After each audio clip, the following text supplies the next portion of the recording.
deep breath and just think about what is one word that defines you. I don't think greedy and selfish is going to be in that area. But I want you to think about one word and that defines you. And I'm going to ask you to do something with that word in a couple of minutes. Truly, I have an investment in this town. I've been here 37 years. This is the view from my back porch. Not an unusual view. Many of you have those views as well. But I have a bigger investment. I have children. You know, I've been in this building lots of times. I've had 3 of my own children come through here. I have 1 grandchild that's at South Lakes. I have 1 student that's in here now. I have 6 kids, all circling around my backyard and my house. I truly have a lot invested there. My children have, let me go back and tell you what my word is. My word is contribute. When I teach every day. I was teaching early this morning before I came here, on my whiteboard, and I do a lot of writing. On the top of it says contribute, because I don't want to wake up one day and say, what do I stand for? Who am I? I ask our baseball players to do that. When they get up in front of a group of people, they better know who they are, because they're going to be athletically challenged. Now, my children, for some reason, have kind of done the same thing. They're all teachers. I have my daughter, who is in the background right there. She's a teacher over at Hunter's Woods. My 2 daughter-in-laws, one teaches at Louise Archer, and the other one is an athletic trainer who just had a little baby and not here today. My 2 sons, my one son's a college coach / teacher. It should be a college teacher / coach. And my son and I have been teaching every day since he got out of college. I've worked with the Reston little kids since 1982.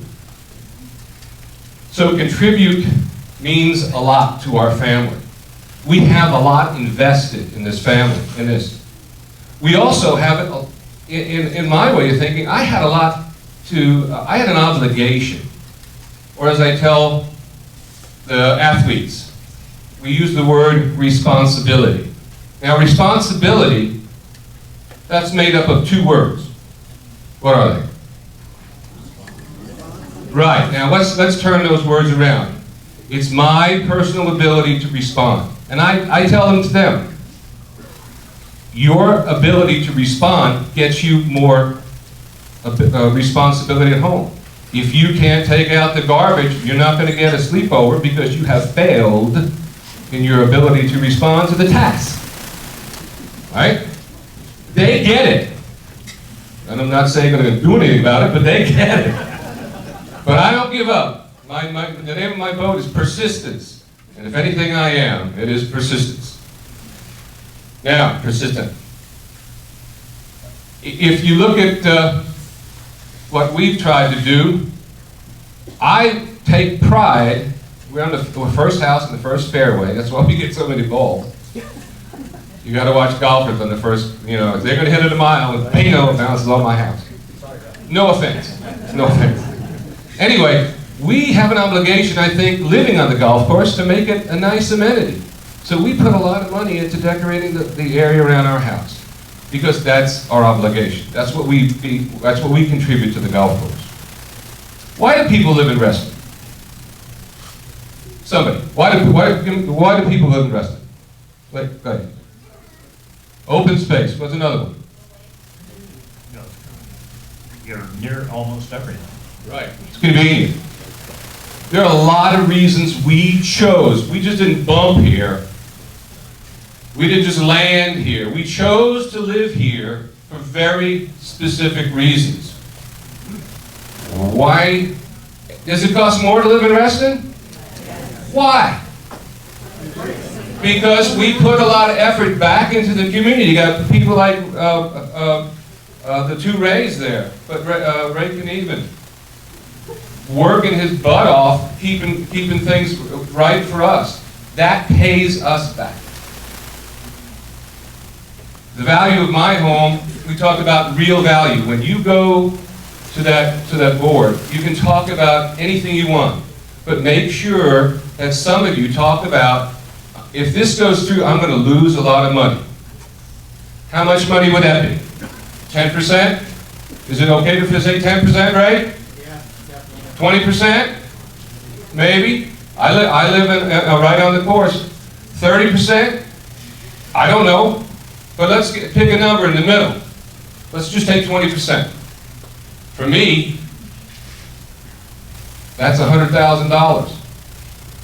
I had a phone call from somebody the other day. That equity is my retirement. All right? Now, you destroy that golf course, and all of a sudden I live down the street formerly known as Golf Course View. I lose some real specific money. You know, leadership is a funny thing. Why don't people listen to leaders sometimes? We were out putting up the signs the other last time, and all of a sudden, you know, I forget who was with me, but I'm on the front of the National Realty property a couple years ago, putting up the signs, and here come two Fairfax County policemen. And I say, uh-oh. And I'm trying to think as fast as I can for a good reason I'm doing this, right? And before I could say anything, those cops came over and said, I just want to come over and say, we're really with you guys. This is something worthwhile you're doing, and I appreciate the fact that you're doing it. Yesterday, as Carol and I were putting up the sign right here at the end of Ridge Heights, I turn around and there's this big fella. He's right over here, he knows who he is. Now, I don't have the occasion of looking up to too many people, but when I do, it is uncomfortable. So here's this big guy looking at me and saying, I have a question. I said, uh-oh, here we go again. He says, how can I make more people listen to me? Well, I've kind of spent a lifetime with that. That's kind of weird. If you go back and think about what we were all doing in the 60s when we were in college, we had this idea that 55,000 people dying in Vietnam was not the best way to use our natural resources. And the entire nation said, we don't care about this. So a group of us, getting bigger and bigger and bigger, changed the entire nation's attitude and shut it down. In that time, people threw stones, people called us names, people did, you know, put us in jail. That was not fun. That's not like this.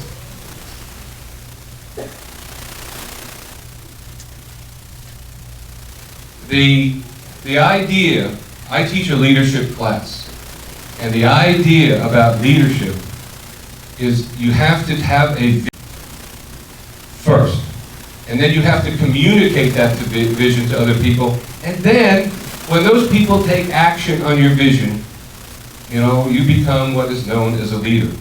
But you have to have the vision. So don't be discouraged. And by the way, don't waste your time a whole lot.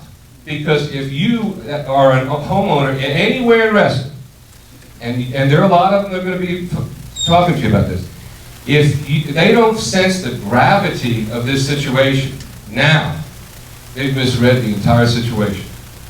So, we're not asking you to walk the streets of Selma. We're not asking you to march to the White House and demonstrate with a million people. What are we asking you to do? We're just asking you to sit in a chair. But you got to get up out of your chair and go to that chair. So, remember that one word that we were talking about? How are you going to use that one word that defines yourself in the next 10 days? How are you going to use that? That's up to you. If everybody just brought 2 people who are not here, number one, that's an act of courage, that's an act of leadership, and we will have that big wall of green. Now, one of the things that I know from the day I was in high school to today, there are some people that make things happen. There are some people that watch things happen.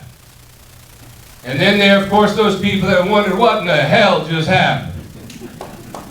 What are you going to be? You're going to be the watchers or the doers? I know that you guys are the doers because you're here at 12 degrees.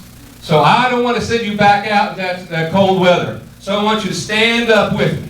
Everybody stand up. Stand up. Get your breath. Get your breath. You're here because you make things happen. Just one more. So what we're going to save open space, right? Let me hear it. Save open space. Save open space. Save open space. Come on, you can be louder than that. Save open space. Save open space. Yes, we will. Yes, we can. Yes, we can. Yes, we can. Thank you very much for coming. See you